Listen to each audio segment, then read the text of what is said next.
So trying again. So if you're still there, I've tried to reconnect. We seemed to lose the connection. So this is Sovereign Earth 11, and we're looking at this week at Life's Path. I wonder if there are any of you out there. Usually I can see names scrolling up, and I'm slightly disconcerted. Oh, hooray, Jennifer Friedman, thank you. There is life out there. Thank you. Okay, so this is a couple of minutes late. Thank you, Liz, for joining. Okay, it's Alinda. Thank you. Lovely to know you're out there. Thank you, and thank you for sending your connections. Right, so this week, Life's Path. So we'll look at what that means in a minute, but I'm going to start with a song, because song is very important to me and in my life, and it ties in with what we're going to be looking at. So here's a song. We are circling together. We are singing our heart song. This is family. This is unity. This is celebration. This is sacred. We are circling together. We are singing our heart song. This is family. This is unity. This is celebration. This is sacred. So linking in this way for me is celebration, and it is sacred, and it is about family and unity. And I welcome everyone else that I can see there, Val and Connie, Jennifer, another Jennifer, and Michael. Others, thank you, bless you. So yeah, there's limitless options out there, aren't there, in terms of what life path we choose to follow, or do we? Some people might say, I can hear some perhaps say, well, I don't follow a life path, I choose not to. But that's a life path in itself. Whatever decision I make in life about where I put my energy and how I live my life becomes my path. So does the path choose me? Do I choose a path? Certainly, in my experience, pretty much most people's life paths are very much influenced and to some extent determined by childhood influences, in terms of community, in terms of parents. Very much parents and community and the culture we live in determine our, at least in the early days, our path. And I'm sure that's been true of all of us here. So for me, as I look back and I see it much more clearly in hindsight, I know that the truth for me as a child was that I was a mystic. I know I didn't know it to be anything unusual or different, and it isn't really. It's just the feeling of connection with the divine, a feeling of connection in all things, with the trees, with other people, with nature, and that sense of deep connection. I had that since I was as early as I can remember. So I take that as a gift. And then I was brought up, like many of us, I suspect, a Christian, because that's the nature of the culture. And my mother was a committed Catholic. But my father, get this, was an ardent atheist. So you've got this committed Catholic with this ardent atheist, the opposites in that respect. But you know what was beautiful? They loved each other. They truly loved each other. And so there was a really crucial lesson about love transcending and uniting, transcending boundaries.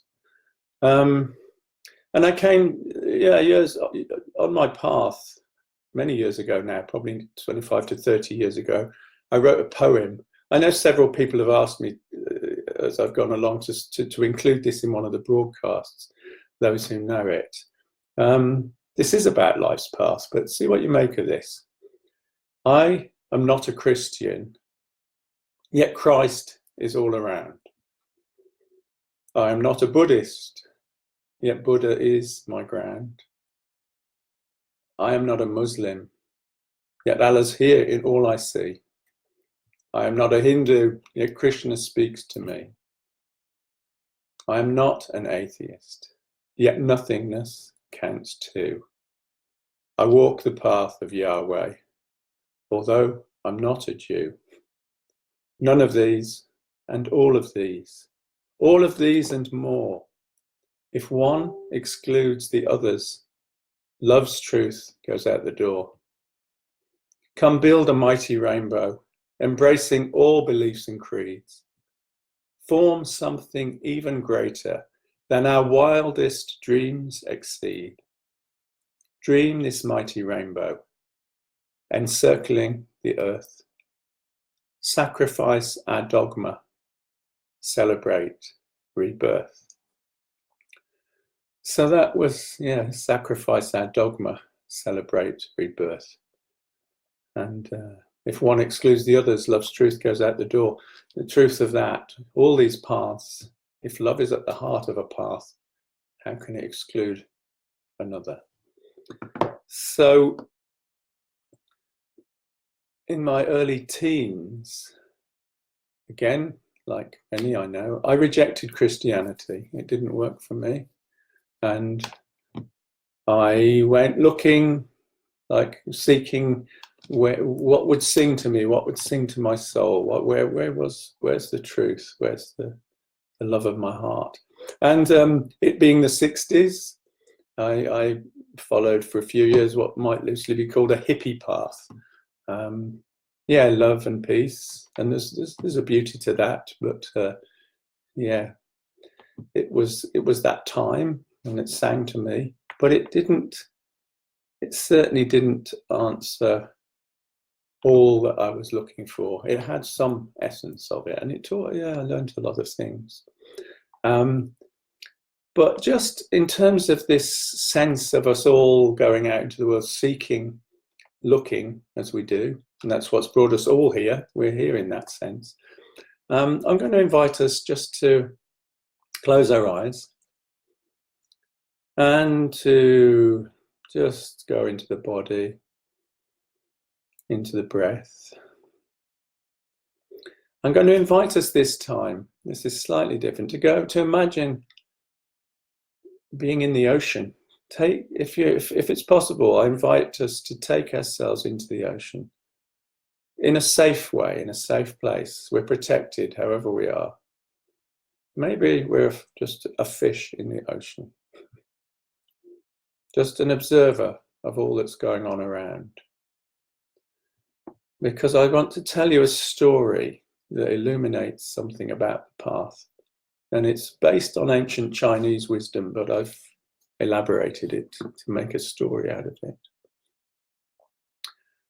So once upon a time, if you just listen up in this ocean place we're in, once upon a time, there was a small fish, a young fish who swam around with her friends in a school. However, this small fish was a bit bored, somewhat rebellious, and very curious. So she took time out from her school of fish one day and swam away looking for adventure. Soon she came near to the shore, and there she overheard some people talking on a large wooden platform above her head. Now, as it happens, that platform, as we know it, is called a jetty, but she didn't know that word. And the only reason she could understand the people speaking is because this is a fairy tale, and such things are possible here. Anyhow, she heard them discussing the wonders and magical qualities of water. Water, she thought, what's water? And these people are talking about water as if it's a magical wondrous thing to behold and to find. So, hearing of its magic, she knew she had to set out to discover its whereabouts and its qualities. So, first of all, as you would, she asked around in her school, had anyone heard of water? What was it? Why was it magical? No one knew the answers to any of her questions. She tried the oldest fish. Did they know? No joy. She swam far and wide, asking all those that she met. This was, of course, quite dangerous, just like swimming towards the shore had been. More than once she was nearly gobbled up by larger fish or strange-shaped creatures hidden in the rocks on the sea floor. But always she was sufficiently nimble and quick-witted and lucky enough to escape. Now, wherever she asked, she was met with blank faces. Although once an ancient old clam said that she had heard of water, but never really understood what it was. She thought the salmon might know, but the young fish couldn't find any salmon. Exhausted and despondent, the young but slowly grown fish, she swims back towards her old home. It felt strangely different and unsatisfying there now, and the young fish knew she must continue her travels. Something was calling out to her, and somewhere else, she couldn't tell where, something was calling her in. Now, confused, hungry, and at a loss, the young fish decided to see if she could find out any more by swimming back to the place where she had first heard the people talking about water and its magical qualities. And as she swam along, she saw a fresh worm wriggling right in front of her. And she was really hungry after all her travels, so she opened her mouth wide and snapped shut on the worm. Oh, goodness, what pain! A knife through the top of her gullet. And then worse, as she was rapidly pulled along, struggling wildly with whatever was in her mouth, biting deeper and deeper, and she's pulled along. An awful experience. And suddenly, she's hauled out of her home, wherever it was she'd come from, and into something completely different. She's on the end of a line, a place where she was unable to breathe, where the world appeared different, and where the people she had heard talking, she discovered, were fishermen on a wooden jetty suspended above. What? Suspended above? Oh my goodness. Oh my goddess.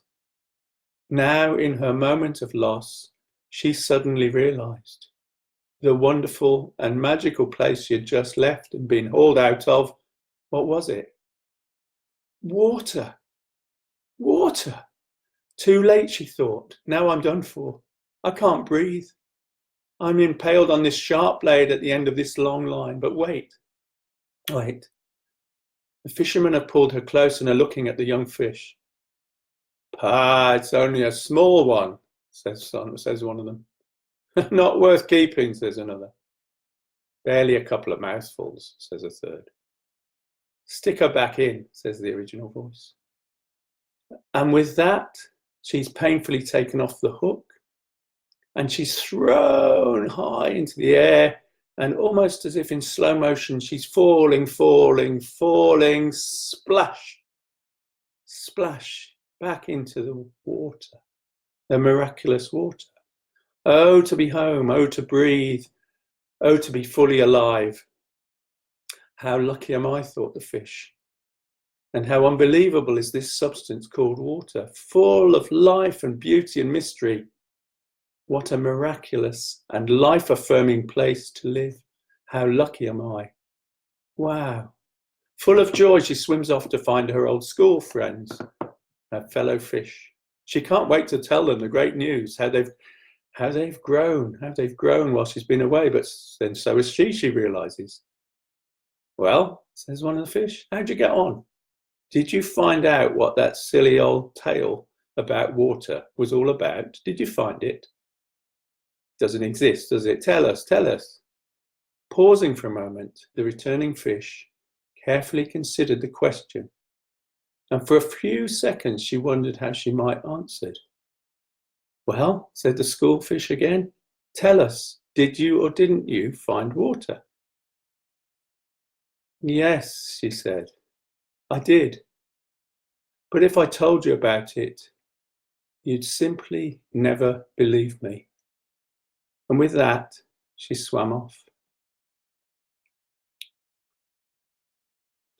There is so much magnificence in the ocean.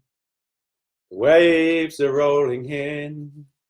The waves are rolling in. There is so much magnificence in the ocean. The waves are rolling in. The waves are rolling in. Okay. So I invite you to gently bring yourself back out of the water, from your fish form, out of the ocean, back into your chair where you're sitting watching this. And just gently open your eyes and flex your hands and come back into this space. So, isn't it just the case that on our life journey, if for one, yeah, the divinity is all around us right from the start, but we generally don't see it.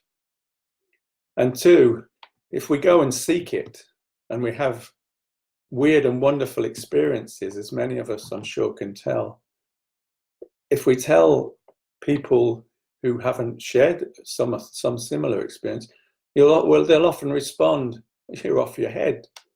That's mad. Go away. So that tale of the fish in the water is very a wise tale, I think. And one I'm sure we can all relate to in some way. So having been on my own search for water as a young man, it took me to various parts and places, parts of the ocean, yes, I suppose. It took me into places looking at Western mystery tradition, alchemy, Kabbalah, Sufism, lots of mystical traditions. And I'd learned things along the way. Sufism, shamanism, silly foolism, as I like to call it, because I think there's wisdom in making mistakes. I think we all know that. So all along the way, yes, they called, but they didn't answer. And then I studied Buddhism, and there was an awful lot for me in Buddhism. But the one thing that was missing, it was of another land, of another culture. And I was just about giving up, not giving up, but thinking, well, there isn't anything quite fit. I'm going to have to develop my own mixture of all of those, which is actually what I've done. But then I found Druidry. And Druidry was like coming home. It answered all the questions. Or it bound it together. It was natural and heartful. They all are, all those parts. But anyway, yeah. Well, along that way, one of the things I just remember is that there's a beautiful Zen statement. It goes, love says I'm everything. Wisdom says I'm nothing. Between those two, my life flows freely. And that's been it is a wonderful teaching. So, and for all of us, the beauty and wonder of finding and following or seeking even a path, it's about discovering a tool set for discovering, illuminating, inspiring, and allowing us to evolve. And I think what's really is magical is that we the wonder of the path is that it is a gift, too often unrecognized or not fully appreciated. So to have this path is a real guiding thread in life. I think some of us, or most of us, may have heard of the labyrinth with the Minotaur in, and how Theseus, when he was offered into the labyrinth to be eaten by the Minotaur, Ariadne gave him a ball of thread so that he could find his way in and unwind the thread, and then he could get out because he had the thread. Everyone else perished in there, but he was given a thread. And it's almost like, well, you're stretching a point perhaps, but for me, the goddess gives the ball, the ball of thread, and that thread is a guiding principle in life. So, and for all of us, we'll all have a path. So let's honor our paths, whatever they are, and they're unique. Many paths up the mountain, all of us finding our path up the mountain, but the view from the top of the mountain is the same. So a couple of thoughts from those who've gone before. So the first is from Maha Ghosananda, I think it's Hindu, and if we cannot be happy in spite of our difficulties, then what good is our spiritual practice? If we cannot be happy if we can't be happy in spite of our difficulties, then what good is our spiritual practice? So true. And then there's another one from May Sarton. Each day and the living of it has to be a conscious creation in which discipline and order are relieved by play and pure foolishness. There's a lot of wisdom in that for me. So let's just, before I finish with a song, there's some beautiful Zen advice. And it talks about the finger pointing at the moon. So there's the finger. You can't see the moon because it's over there. So the finger pointing at the moon, the finger is our path, pointing and guiding. The teachings, there it is. There's the divinity, whatever you want to call it.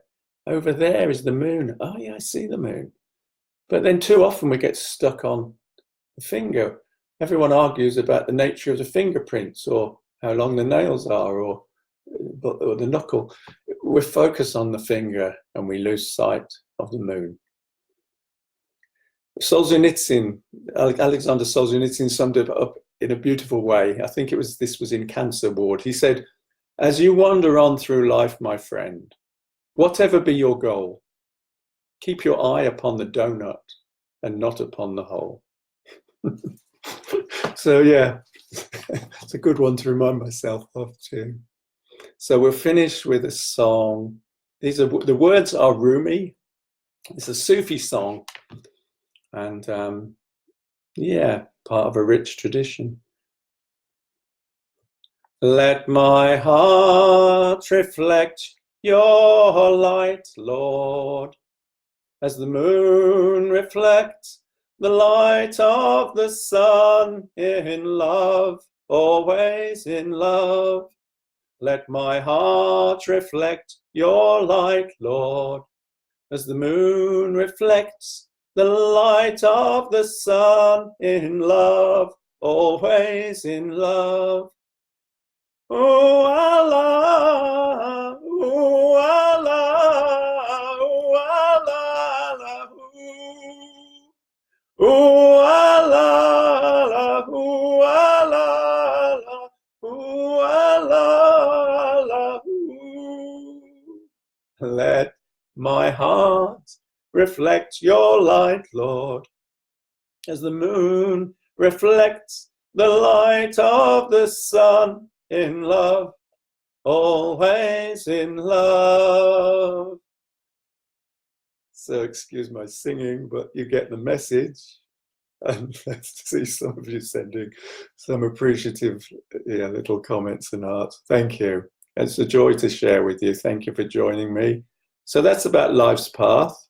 next week might be about the moon itself, or it might be about song. Those are some of the other topics. There's many others, but anyway, thank you for joining me. A blessing on you and much love.